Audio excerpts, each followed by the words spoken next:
कारखान्यातील काळा धूर, तसेच ध्वनी प्रदूषणमध्ये आपल्याला दिसून येते की काही ठिकाणी लग्न कार्यात खूप मोठमोठ्याने डीजे लावले जातात. तसेच नद्यांनी कचरा टाकणे, त्या नद्यांमध्ये नाल्याचे पाणी मिक्स होणे, या सगळ्या कारणांमुळे प्रदूषण होते. म्हणजेच आज आपण प्रदूषण हा घटक शिकणार आहोत.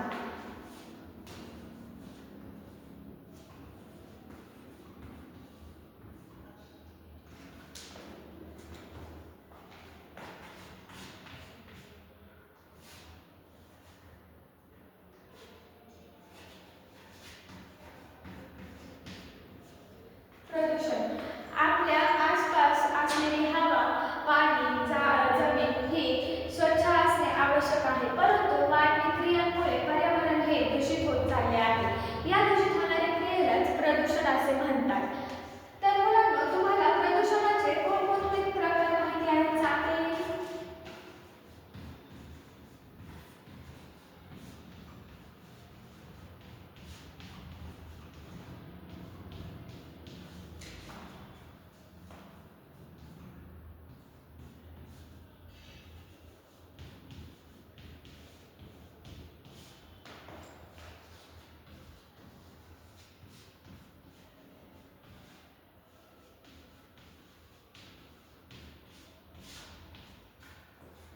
तर प्रदूषणाचे प्रकार हे चार आपल्याला दिसतात.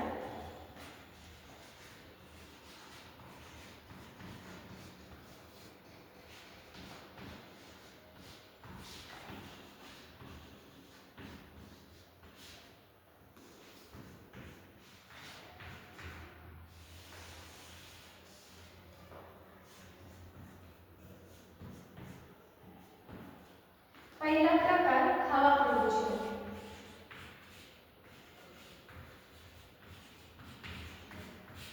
दुसरा आहे जल प्रदूषण.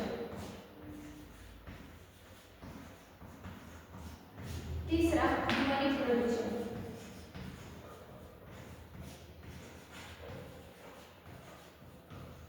आणि चौथा आहे मृदा प्रदूषण.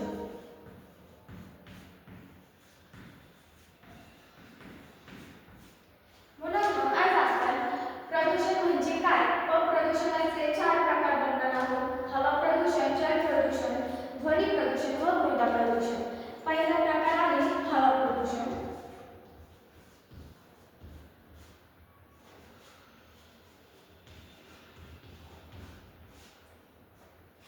हवा प्रदूषण याला दुसरा शब्द आहे वायू प्रदूषण. जेव्हा हवेत विषारी वायू किंवा कारखान्यातील धूळ, वाहनातील इंधनाचा खराब धूर जेव्हा हवेत मिसळतो तेव्हा हवा प्रदूषण होते. हवा प्रदूषण म्हणजे काय सांगा, कमेंटमध्ये सांगा.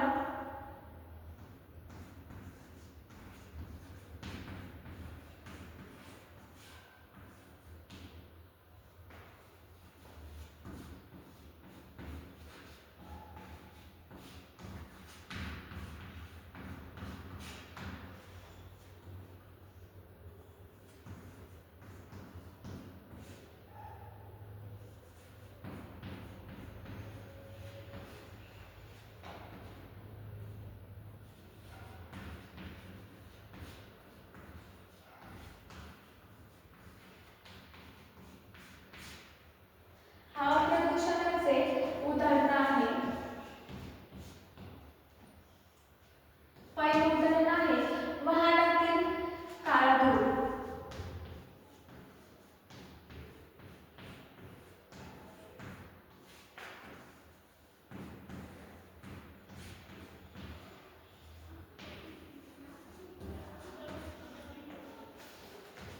दुसरा आहे कारखान्यातून रासायनिक धूर जेव्हा बाहेर टाकला जातो त्यामुळे हवेत प्रदूषण वाढते.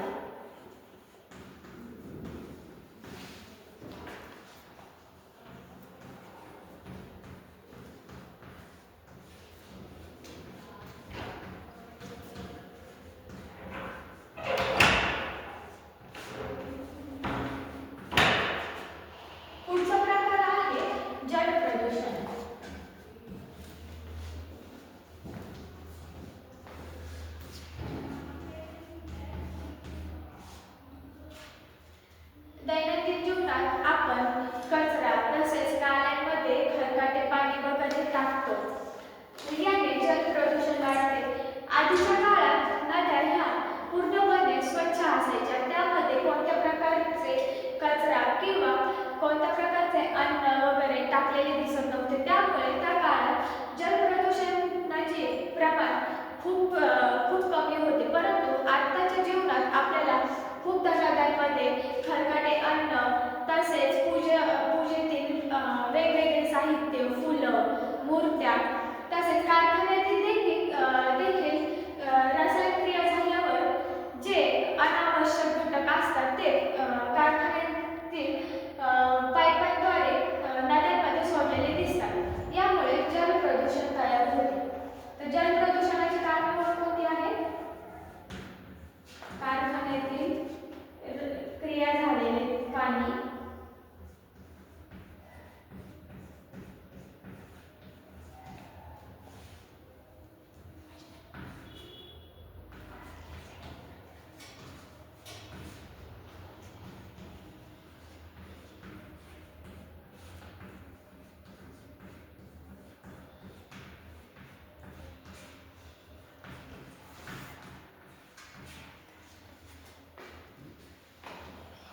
नद्यांमध्ये सोडले जाणारे दूषित पाणी,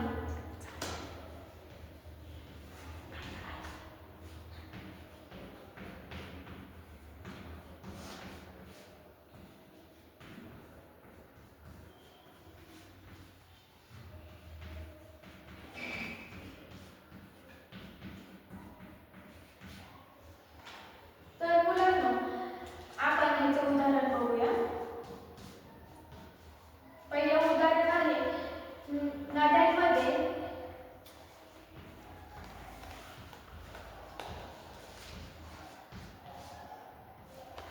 नाल्याचे पाणी सोडणे.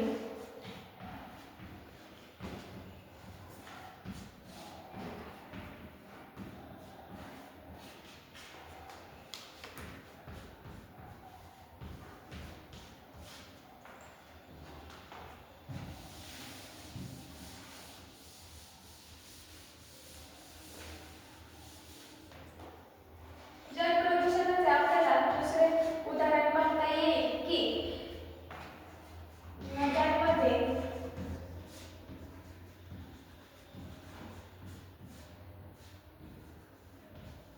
कचरा टाकणे,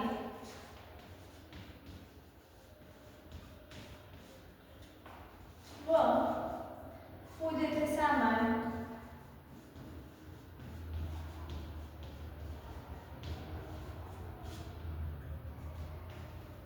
या कारणांमुळे आपल्याला जल प्रदूषण होताना दिसते. तिसरा प्रकार आहे ध्वनी प्रदूषण.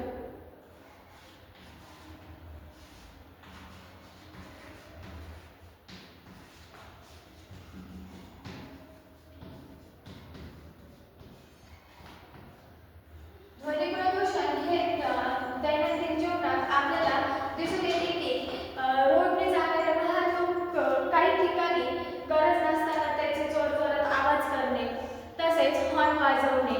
आपण बघतो की जेव्हा कधी लग्न सराई चालू होते त्यामध्ये मोठमोठे डीजे लावणे, या सर्व कारणांमुळे आपल्याला ध्वनी प्रदूषण दिसून येते.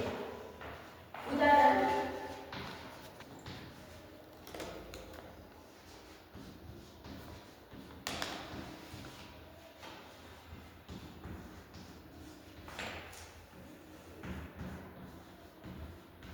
जोरात गाणी लावणे, तसेच वाहनाचे जोरजोरात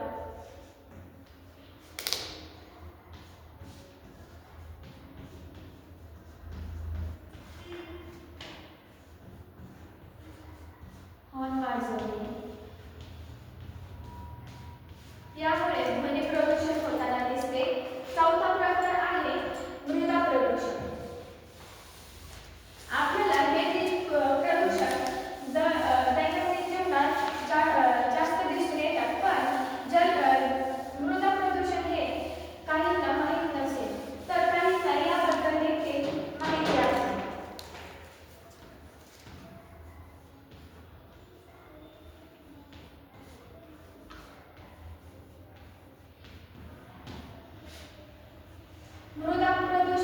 म्हणजे जेव्हा आपण ठिकठिकाणी कचरा टाकतो, तसेच प्लॅस्टिकचे वगैरे वापर करणे, मृदांमध्ये रासायनिक खतं वगैरे टाकणे. जिथे सुपीक जमीन असते तिथे तुम्ही जास्त रासायनिक खताचा किंवा रासायनिक औषधांचा वापर करता, त्यावेळेस ती जमीन पूर्णपणे खराब होऊन जाते व तिथे मृदा प्रदूषण होते. जसे की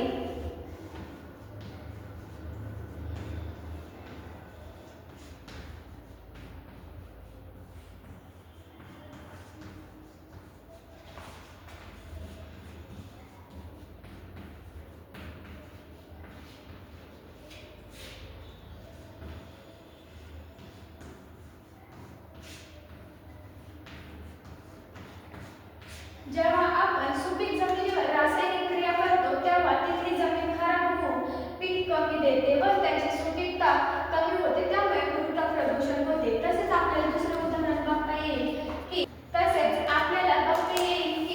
जेव्हा आपण कचरा हा कुठेही टाकतो,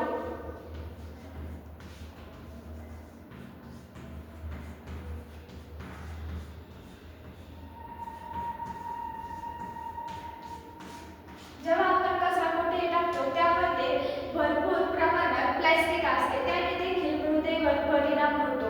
त्या ठिकाणची तुम्ही जागा बघू शकता, ती पूर्णपणे खराब झालेली असते व तिथे एखादे झाड सुद्धा आपण लावू शकत नाही.